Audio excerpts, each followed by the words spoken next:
Hello everyone, Alec Elger the SideQuest Gamer here, and today I'm going to do a very special video game review. My very first Atari 2600 review, as well as my first review of a video game from the second generation of gaming. We're going to look at what is said to be one of the best Atari 2600 games, Yar's Revenge. Yar's Revenge is a classic Atari 2600 game released in 1982 and is the best-selling Atari 2600 game, losing only to that terrible port of Pac-Man.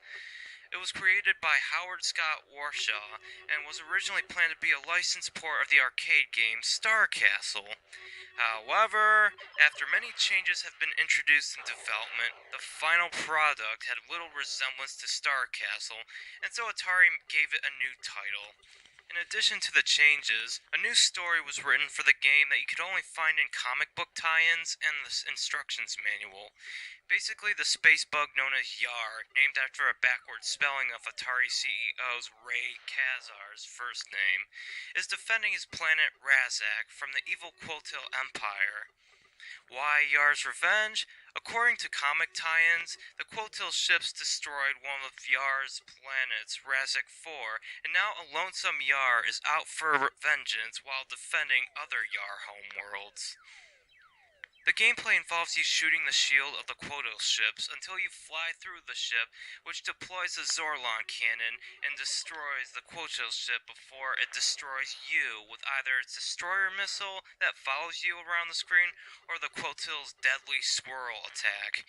You can hide in the multicolored neutral zone to hide from the destroyer missile and not take any damage, but the neutral zone won't protect you from the swirl attack.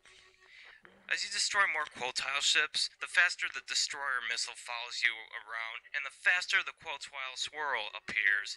In some stages, there is no neutral zone. The gameplay is extremely fun. Unfortunately, there is no final level, so you play the game until you die, which possibly means that Yar's defense was futile and destruction of Razak is inevitable.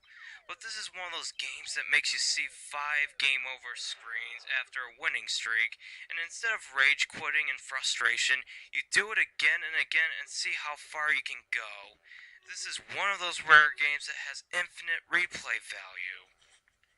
As for the graphics, they have that Atari look, but I have to applaud Yar's sprite since it actually resembles a mutated housefly. I also applaud the frame rate because the Quotile swirl attack is fast, and I'm quite surprised that the Atari 2600 could handle that processing speed. It may not look like much, but it's actually one thing worth noting. The neutral zone is also worth noting since it has multiple colors and constantly changes. Most Atari objects are one solid color, but I really want to know how the neutral zone was programmed back then. There is no music, and the sound effects were good for its time. The sound effects have been a staple in other Atari games, but the swirl attack beeping is quite memorable due to its presentation of incoming death. I don't know how about you viewers, but my nightmares consist of that beeping. It's freaking terrifying. The controls are easy to figure out. Use the control stick to move around and press the button to fire. Pretty much like all other Atari games set in space.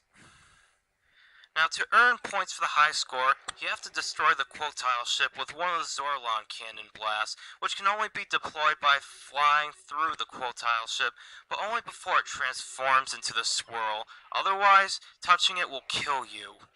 When the center shield is down, aim the cannon by moving around the screen with Yar, and fire the cannon, but be sure to get out of the cannon's blast way, or it will kill you.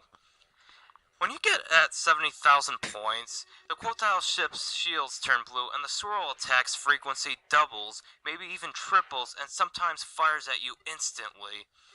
At 150,000 points, the shields turn gray, but the swirl attack decreases to its normal frequency, but this time it will home in on you, so get ready to maneuver if you're lucky to get this far in the game. At 230,000 points, the swirl attack triples and homes in on you. The shields also turn pink. If you somehow made it that far to 230,000 points, congratulations. But that's the end of the road for you. One little slip up and Yar's revenge has ended. But at least in death, Yar did get his revenge on many of the Quotile ships, and in a way, if you destroyed at least one of those deadly ships, you got your revenge. If that's your goal, you win the game in a sense. Overall, I would give Yar's Revenge a 96 out of 100. It's in my opinion the best Atari 2600 game, and one of my all-time favorite games for its simplistic but extremely addictive nature. Sure, Howard Scott Warshaw made the infamous E.T. for the Atari 2600, but if he made one of the best games of all time and one of the worst games of all time, he's probably the most human programmer out there. Of course, he was only given 5 weeks to make E.T., to be fair, but Yar's Revenge is of great quality, and if you get an Atari, your first game has to be Yar's Revenge. There's also a remake of Yar's Revenge called Yar's Revenge The Quotile Ultimatum for the Game Boy Color. That is worth checking out, but the original is the way to roll if you're a gamer. Play the remake if you played the original. It might have a happier ending than your imagination can provide, but it is not as good as the original. Thank you all for watching my review of Yar's Revenge. Comment question! What would you rather get, Atari 2600 or ColecoVision? Please reply in the comment section below. Thank you all for watching. Algalger the SideQuest Gamer here, and if you're new here, please subscribe. I'd love to see you around the comments section, because I love taking suggestions from my subscribers of what I should review next. Again, thank you all for watching, and remember to stay awesome.